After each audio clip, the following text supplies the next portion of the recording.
एक समय की बात है। एक गांव में सफेद साड़ी वाली चुड़ैल का आतंक था। चुड़ैल रात भर गांव में घूमती और गांव का जो भी आदमी उसे दिखाई देता उसे वो घायल कर देती। अरे कोई तो बचाओ, मर गया रे। एक रात हरिया अपने खेत से अपने घर लौट रहा था कि तभी अचानक उसके सामने चुड़ैल आ जाती है। अरे बाप रे, ये चुड़ैल कहाँ से आ गई? आज तो मैं गया काम से।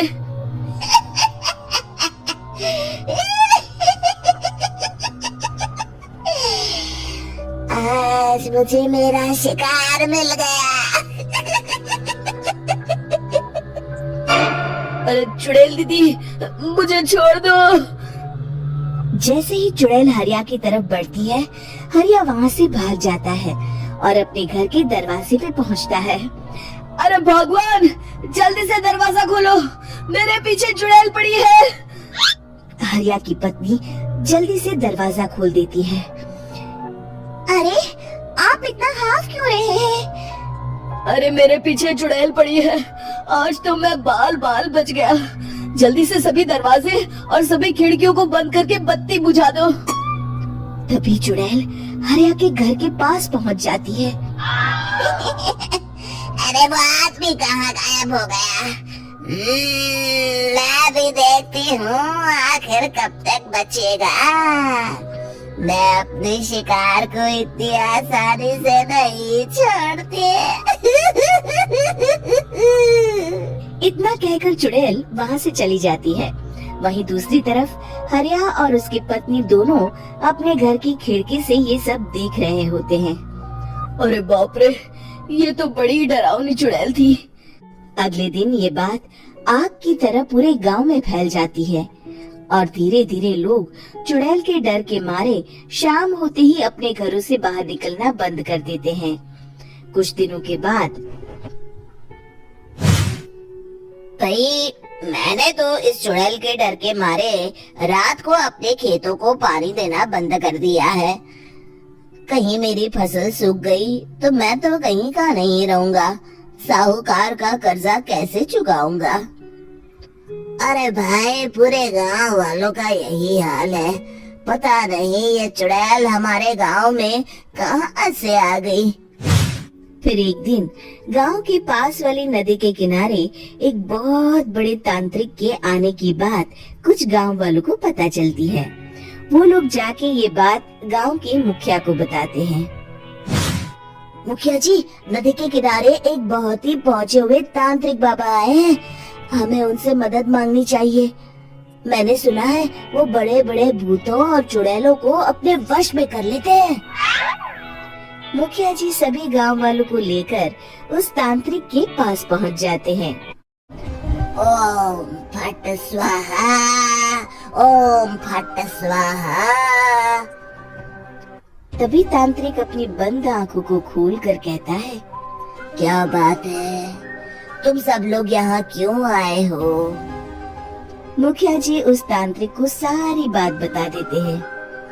अच्छा, तो ये बात है। और तांत्रिक अपनी आंखों को बंद कर लेता है। मैं देख रहा हूँ तुम्हारे पूर्वजों ने बहुत पाप किए थे, जिससे ये गांव अब श्रापित हो चुका है। उसी के फल स्वरूप तुम्हारे गांव में चुड़ैल आई है। ये चुड़ैल बहुत खतरनाक है, ये किसी को नहीं छोड़ेगी। हे भगवान, मर गए रे, अब क्या होगा?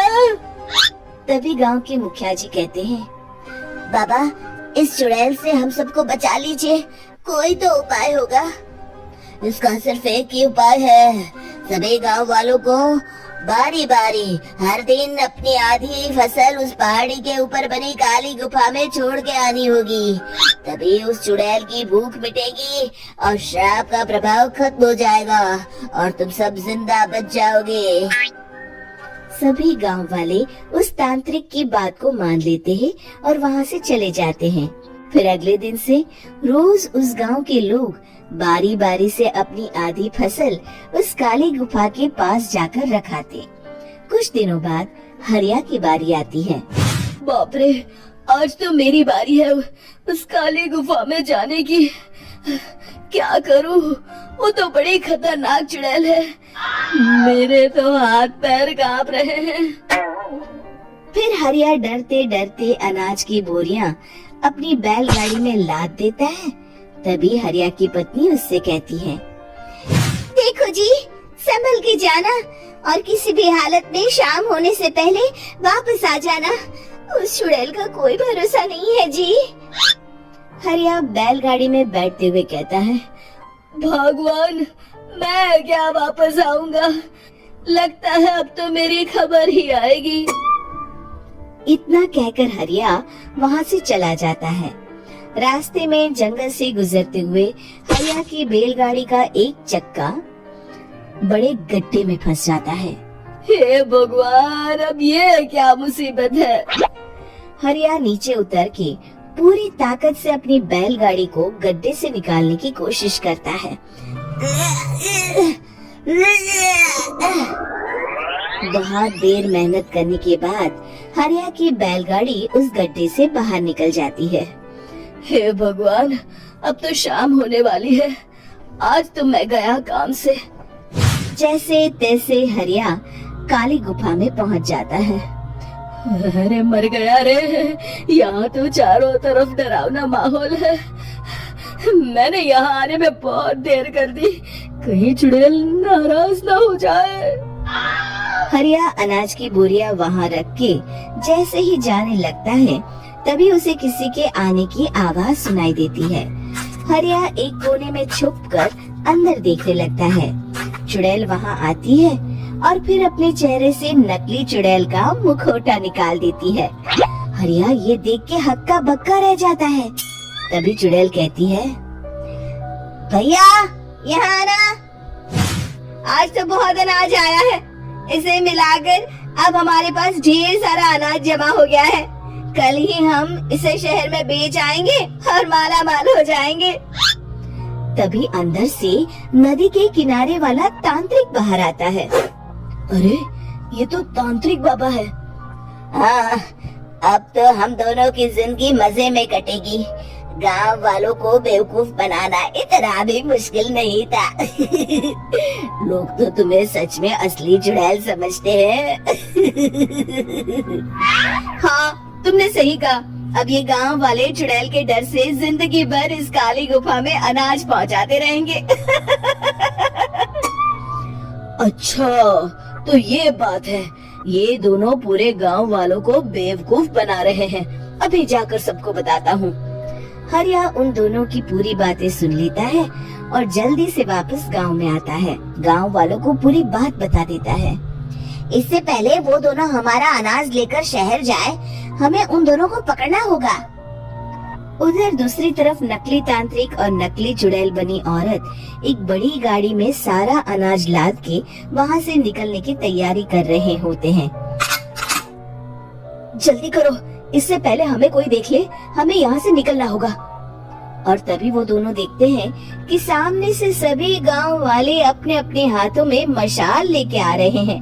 दोनों बुरी तरह डर जाते हैं। रुक जाओ, तुम दोनों का भांडा फूट चुका है। अरे मर गए रे, ये गांव वाले कहाँ से आ गए? तुमने क्या सोचा इतनी आसानी से यहाँ से निकल जाओगे? ये अनाज हमने अपने खून पसीने से दिन रात खेतों में मेहनत करके उगाया है। दोनों मुखिया जी के पैरों में गिर जाते हैं। हमें माफ कर दीजिए, हम दोनों एक नंबर के कामचोर हैं। बिना मेहनत किए पैसे कमाना चाहते थे। हाँ हाँ, अब हम आगे से मेहनत मजदूरी करके पैसे कमाएंगे। हमें कुछ मत करना, हमें छोड़ दीजिए। इतना कह के दोनों गांव छोड़ के भाग जाते हैं और सभी गांव वाले फिर से खुशी खुशी रहने लगते हैं। शिक्षा। तभी तो कहते हैं कि किसी भी समस्या का समाधान केवल सूझबूझ से ही करना चाहिए और कभी हिम्मत नहीं हारनी चाहिए। दोस्तों, हमें उम्मीद है कि आपको हमारी ये कहानी पसंद आई होगी। कृपया हमारे चैनल को सब्सक्राइब करें और सभी अपडेट्स के लिए बेल आइकन जरूर दबाएं। और हाँ, वीडियो लाइक और शेयर करना मत भूलिएगा। Bye bye.